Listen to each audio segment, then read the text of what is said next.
Good morning, student. Today we are going to discuss debit note and credit note. For one example, I am going to explain it. So, listen it carefully and try to understand it. देखिए, जो debit note होता है और credit note होता है, उसको समझने से पहले अब हम ये समझेंगे कि ये इसकी स्टार्टिंग कैसे होती है, ये मतलब ये प्रोसेस में कैसे आता है। तो इसके लिए देखिए, कोई बिजनेस ट्रांजेक्शन्स होते रहते हैं, ठीक है। आपने अकाउंटेंसी में भी पढ़ा है कि बिज़नेस ट्रांजेक्शन्स होते हैं तो एंट्रीज़ करते हैं, तो उसी से रिलेटेड ये भी है। देखिए, पहले इसमें क्या है आपके पास, आप सभी जानते हैं सेलर क्या है।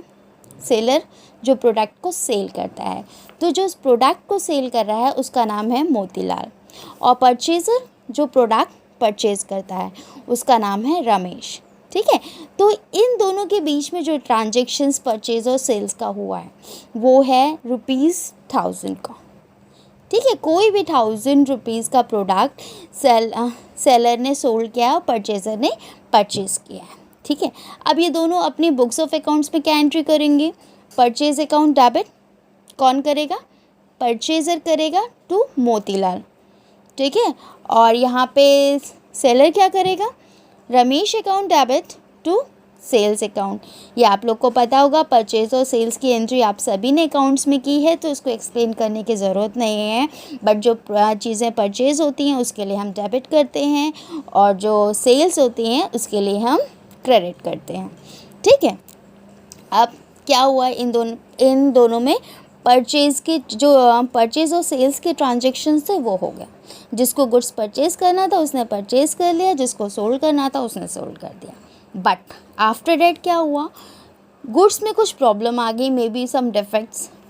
तो जब रिटर्न होता है, गुड्स जब रिटर्न किया जाता है तो वो डेबिट नोट और क्रेडिट नोट में इंक्लूड होता है, ठीक है। अगर गुड्स रिटर्न होगा, what ever the reason it is, कि मे बी इसमें सम डिफेक्ट्स होंगे, मे बी इसमें प्रॉपर क्वांटिटी में नहीं होगा, या फिर कलर और टेस्ट में नहीं आया कुछ समझ में, that's why we are going to return the goods to the seller, ठीक है।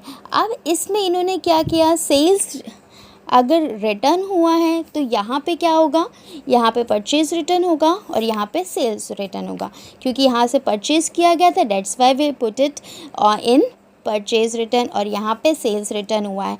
तो जो अब एंट्री होगी वो रिटर्न वाली एंट्री होगी। तो जो इसने रमेश ने जिस मोतीलाल को क्रेडिट किया था, जिसके पास पैसा गया था, जिसको उसने क्रेडिट किया था, अब उसको रिटर्न के बाद उसको क्या करेगा, डेबिट करेगा और टू परचेज अकाउंट। और सेम रिवर्स एंट्री यहाँ होगी, यहाँ वाला क्या करेगा, सेल्स रिटर्न हो गई इसकी, तो यहाँ पे sales return account debit to Ramesh account, ठीक है।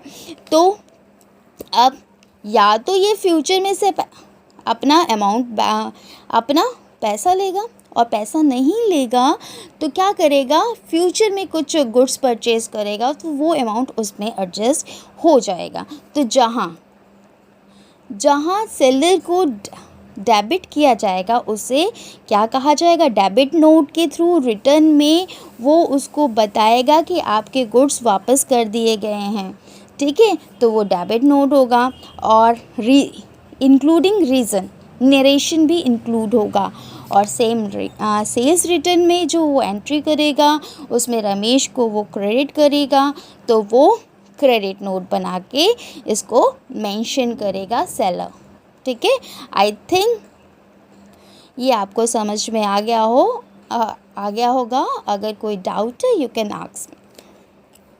इसीलिए हम क्या करते हैं, डेबिट नोट और क्रेडिट नोट बनाते हैं, जो मोस्टली इसलिए बनाया जाता है कि गुड्स रिटर्न किए जा रहे हैं, गुड्स सेलर को वापस किए जा रहे हैं, इसलिए डेबिट और क्रेडिट नोट बनाया जाता है। एक छोटे से एग्जांपल से मैंने आपको इसको बताया है।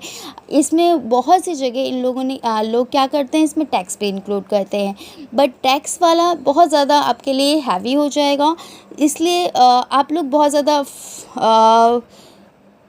ईज़िली इसको समझ लें, इसीलिए मैंने विदाउट टेक्स्ट केस को आपको बताया है कि इसमें परचेज़र के साथ क्या होगा, सेलर के साथ क्या होगा, वो गुड्स परचेज़ करेंगे तब क्या है, और रिटर्न करेगा। मोस्टली जो डेबिट नोट और क्रेडिट नोट रिटर्न के लिए बनता है, गुड्स रिटर्न के लिए।